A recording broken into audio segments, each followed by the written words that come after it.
ରାଜ୍ୟ କେନ୍ଦ୍ରଶାସିତ ଅଞ୍ଚଳ ସେଠାରେ ଅଧିକାଂଶ ଲୋକ କେଉଁ ଭାଷାରେ କଥା ହେଇଥାନ୍ତି ତାହା ଆଜି ଆମେ ଜାଣିବା।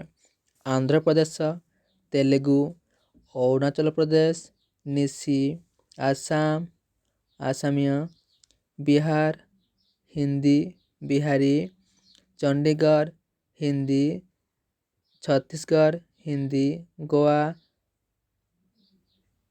Konkani, Gujarat Gujarati, Haryana Hindi, Himachal Pradesh Hindi, Jharkhand Hindi, Karnataka Kannada, Kerala Malayalam, Madhya Pradesh Hindi,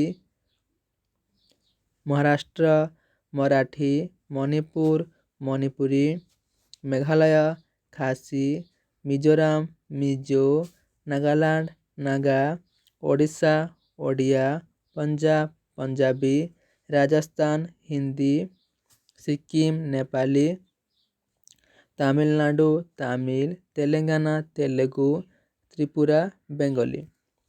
Uttar Pradesh Hindi, Uttarakhand Hindi, West Bengal Bengali, Andaman and Nicobar ଇସଲାଣ୍ଡ Bengali, Dadra and Nagar Haveli and Daman and Diu Gujarati, Delhi Hindi, Jammu and Kashmir Kashmiri, Ladakh Kashmir, Lakshadweep Malayalam, Pondicherry Tamil. Thank you.